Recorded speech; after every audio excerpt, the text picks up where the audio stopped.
guys, welcome back to Strong Successful Male. So for today, I'm going to do a pretty entertaining email I sent from a subscriber. This from a guy. He's shared a couple of his stories before on the channel back early in the year or last year about his divorce and some crazy gals he dated before as well as afterwards. And he's writing in sharing another couple stories about adventures he had before he met his now wife. This dude has had a very good marriage, I think he said, for a number of years now. He's a father. But back then, he dated some definite wackos. And he shares two stories here, one dealing with a gal when he was single, who was his friends with benefits, who tried the old I'm pregnant thing. And you'll see how that he handles that whole thing. And two, a gal that he went on a date with who turned out to be a giant effeminist who threw temper tantrums when he tried to behave in a gentlemanly way. And really, there's no big learning thing about this from this, guys. It's just pure entertainment backing up a lot of things I cover in this channel. So I think you definitely will enjoy and appreciate this for a Friday. He says, Dear SSM, I'm the guy that wrote into you about the post-divorce girlfriend that I briefly dated and the mental gymnastics I did with her, and then later I wrote the prequel about my actual divorce. This morning while I was working out at the gym and listening to some of your videos, two of the older videos really stuck with me. So I thought I'd write to you and tell you a couple of the stories about some of the girls I dated that I met before my beautiful bride. He says, yes, I call her that after 16 years of marriage. Dude, if you've been married 16 years and you have such a great thing going with your wife that you actually, A, still find her beautiful on the outside as well as the inside, we all salute you. I want people to have that. It's just extremely rare.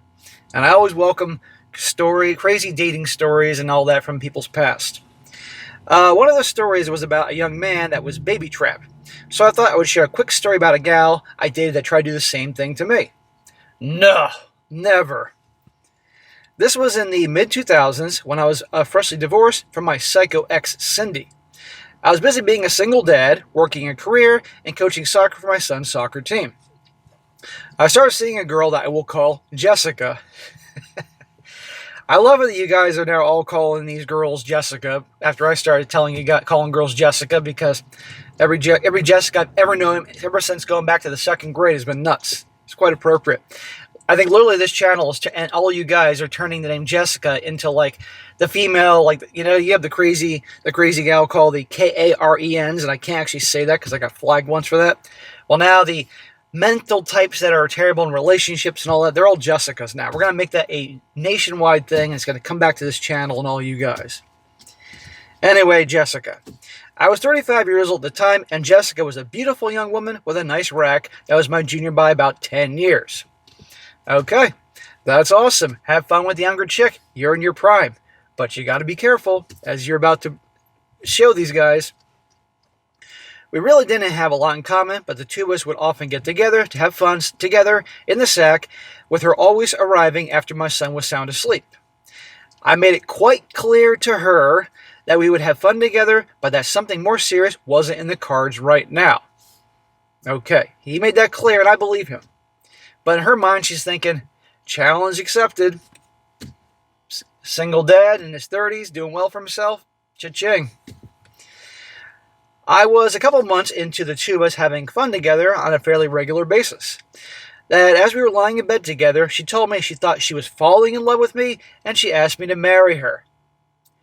Did you say 2 months that you were fooling around? No official dating, no going on a vacation together, just pretty much her coming over, some Netflix and hooking up, and she's falling in love with you? Yeah, dude, run, Forrest, run. Or more like, kick her out. That's danger. Big time. After my experience with Mary, the crazy girl from the other video that asked me to marry her after 1 week, my alarm started going off in my head. Dude, what is it with you and chicks trying to get you to marry them? Maintaining a good level of composure, I told her that we have good times together, but all we do is hook up. That is not something to build a relationship on or marriage. Then she told me that I treated her better than any other man she's ever been with, and she knew she was in love. Well, if you literally treating her just as a hookup is the best that any man has ever treated her, that is definitely run, Forrest, run. Because guess what? She's used to guys treating her like crap. And eventually, even though many women out there would say just you having her as your piece of ace to come over is treating her like crap. She'll be looking for somebody else to treat her worse. Quite frankly, that floored me a bit. While I certainly wasn't disrespectful to her or did anything bad, our relationship consisted of nothing more than hooking up. And you made it clear that was how it was going to be. When I laid down the law and said, no, we are not getting married, she nodded and seemed to be at the end of it. Or so I thought. Dude, no freaking way. Do you think she's going to stop there? Not a chance. Dude, you're 10 years older. You got your life together. Yeah, you have a son. And by the way, she would have been a train wreck for your son if you actually made something out of this with her. She's not going to back off. A few days later, Jessica came over again and told me, we need to talk. We sat down and she asked me what would happen if I had gotten her pregnant, as if she was posting a hypothetical situation. Only a couple days later, huh? You shouldn't have seen her again. I'm gonna state that, guys, and I'm sure a lot of you guys are probably thinking the same thing. After she's bringing up saying that she's in love with you and want to get married, you should have ended with her. Get her out of the house first. You should have gotten her out of the house after she had that conversation in bed, made sure all her shit that she was leaving around your house, and I guarantee you she was leaving some shit around the house, like her lipstick or toothbrush or something, to mark her territory. Get all that shit out of the house, then you should have broken up with her. Don't have her come back, and you're going to see why. It was at that moment that I knew that our hookups were going to be coming to an end. I told her that if she was pregnant, I would do the right thing before I asked, why are you asking this question? She looked at me and said, drum roll, I'm pregnant. I paused for a moment before I looked at her and said, I see, and who's the father? As you can imagine, she started freaking out saying that I was the only one she's been with, but I immediately shut her down and explained. He says, there are only two possibilities here. Either you're lying to me in an effort to manipulate me into marrying you, or you slept with someone else and are carrying his child. How dare you talk to me like that? You see, I said, after my son, I had a vasectomy and can't father kids without getting it reversed. That doesn't matter. I'm pregnant and it's yours. Science and common sense versus emotion. She then says something to the effect of, but you said you would do the right thing. What? Raise some other dude's fucking kid? In response, I nodded and said, yes, and the right thing is to stop seeing you because you're either manipulating me or carrying somebody else's child. Which is it? Wah! Full on Tusken Raider mode. At this point, she broke down and started crying, saying that she wasn't pregnant. The testing and the bullshit. See, this is why I told you after she told you she was in love with you and wanted to marry you after 2 freaking months. You should have never let her back anywhere on the property. I held her for a moment to comfort her. I wouldn't have done that. Until she stopped crying. And then I told her it was time for her to leave. At that point, after that, I stopped seeing Jessica, and the only other contact I had with her was about a year later when she texted me with a statement that sounded like she was thinking of self-deleting. Oh, for goodness sake. Well, I tell you, they always come back. Especially the hoe bags. I called the police and gave them her address to do a wellness check on her, and she never contacted me again. Good. That's what you do, guys. You ever get any situation like this, somebody's going to be threatening to do that if you don't play the ball or do what they want or something like that, call the police. Then you've done your part. The other story I wanted to tell you was about why we're doing now. Okay, that was the end of that story. That's a good one. Therefore, guys, women pull this shit. Be aware of that. And thank God he got the vasectomy. But regardless, him having the vasectomy gave him the confidence to handle the situation right. If he didn't have the vasectomy, oh, she would have dragged him through the mud and dragged this thing out. Guys, you hook up with a girl. If you haven't got the vasectomy, always wear protection. Provide your own protection. Dispose your protection. There are girls out there that are looking for a sugar daddy, looking for a guy to take care of them. All that, they don't care. Period. Anyway, the other story I wanted to tell you was about why I try to be chivalrous and will continue to do so. Yes, I know you will smack me for that, but I believe it's honorable and does serve a purpose to benefit all involved, as you will see. Okay, so many of you know that the term chivalry is used. Chivalry, being chivalrous, is a term that is misused, but used to have an idea about how a guy is in a respectful way and being a gentleman in the courting process with a woman, or just in general any women they come across. In actuality, chivalry comes from the days of knights and a certain way of behaving that the knights would have, and blah blah blah blah blah in the medieval times, which has nothing to do with the gentlemanly way of courting a woman and treating women and all that. I don't know why it's fucking used that way. Well, I say don't be chivalrous in terms of like what is the now assumed mentioning of that, because why should you, given how things are? But this guy's going to be that way, and you're going to see how he uses it. That was about a month after the incident with Jessica that my friend Julie, from the video about my divorce, set me up with someone she used to work with. Don't let your friends fix you up with people. It's a bad idea. At this point, Julie had moved away to another state for a new job, but we still kept in touch. We exchanged emails and started emailing back and forth. She seemed to be intelligent and funny, which are two qualities that I find attractive. But I noticed we were not politically aligned. Well, you just learned an important lesson.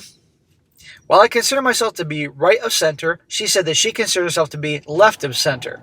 In spite of this, we decided to get coffee together. So, I've dated gals. I had a longtime girlfriend that was a very moderate Democrat. And again, keep in mind, this is a long time ago before, people really gotten sensitive and kind of out of control these days. We differed on things, but she was cool. Didn't have a problem. But sometimes when they claim to be a certain way, they're way more to one extreme than the other. So we chose to meet up at a coffee shop which shares its name with a character from Battlestar Galactica. I'm glad you met up for a coffee, not a full-fledged dinner, and you're about to see why. So I arrived, and the two of us happened to arrive at the same time. I led her to the door and immediately held it open for her, which elicited a response from her along the lines of, "I can open my own door." Really? You open the door for her as you probably would for other people, maybe, an old lady, and she has to stop and not smile and tell you that she can open her own door? She doesn't sound, what'd you describe her as, center of the left to me. She sounds way to the left. What color was her hair? Was it fucking green? Does she have a goddamn nose ring, like a hoop there or something? Because it sure sounds like it to me. I would have walked away. But, watch this. I can open my own door. Immediately, this set off an alert in my brain, but I filed it away to see how things would continue to progress. Okay, did you do this like as an experiment or something? As we went up to the counter and ordered, I went to pay for it, and once more she stated, "I am able to pay for myself." Another alarm went off my head, and the alert level was raised to yellow alert. I brushed it off and said, "I invited you to coffee. It seems like it's the least I can do," but she would not let it go, so she ended up paying for her own coffee. So this is an example of guys can't win. Women bitch and complain that guys aren't gentlemen and all that type of thing. And when guys do this, guess what? They bitch and complain because the guy's opening the door, buying the coffee, stuff like that. And, just God almighty. We're not done yet. So we then go to take a seat, and I pulled the chair out for her. Do you really think after you trying to open the door for her, and she freaking had a temper tantrum, and you buying the drink for her, and she had a temper tantrum, that she wasn't going to have a temper tantrum when you pulled out the chair for her royal ass? She then chastised me again and sat in the other chair. Who the hell did you go on this date with? Rachel Maddow? Before she, got the Rachel Maddow haircut and all? The alert level was now raised to red alert. You think? I calmly pushed the chair that I pulled out back in and said, "This has been a lovely date. I hope you find success in your love life," and I walked away. On the plus side to this encounter, I did only pay for my own tea and didn't even have to pay for hers. Yeah, but you wasted your time. I should explain at this point that I have spent the last couple of years composing a list of rules for being a good man. Rule number 14 is chivalry. Chivalry is not dead. Don't let it die. The corollary to it is, which is what saved me here. If a woman does not accept that you do a chivalrous deeds to honor them, they will not honor you. I know that you do not think much of chivalry. I don't, and I haven't, and I still don't. However, it is still a code of honor that, for the most part, has served me well in life, and I will continue to use it. Additionally, in this case, it served me well to weed out an individual that would have been a bad relationship if I pursued it further. Dude, I guarantee you didn't have to open the door for her, or pay for her coffee, or pull out the chair for her royal ass. And I guarantee you, real quick, there would have been things about her personality that would have turned you off just as quickly. So you wouldn't have been chivalrous or good-mannered at all, and still it wouldn't have gone anywhere. I'm willing to bet a lot of fucking money that would have happened. As I wish you the best and keep fighting the good fight. I'll continue to listen to you as I work out in the morning to continue to improve myself before I go to work in the morning. Well, bro, good stories there. And again, as for the shill, at the end of the day, dude, if that's how you want to live your life, that's your business. Now, you're married now, so I would imagine you'd open the door for your wife. I'm no problem with that. But if your wife's an asshole, if you just had a freaking fight and over something stupid because you forgot to take the garbage out 6 years ago and she hasn't let that go and she's being bitchy, and you're going out to P.F. Chang's for some Chinese food, I wouldn't be opening the door for her. But if she's a cool wife and loving and loyal and all these good qualities, I got no problem opening the door for her. That's cool. I think some things are ridiculously excessive, like a dude getting out of his car to walk around and open up the passenger door for the wife to get out, or girlfriend. That's silly. Or, a woman enters the room and the guy stands up at the table. I think that's silly. This is not the 19th century. You want to open the door for your wife going to the restaurant? Okay, no problem. But there's degrees to this shit. But if it works for you in your marriage, fine. Yes, that can help weed things out. But even if you didn't do that, and frankly, you can see how she behaved, there are women it's amazing to me.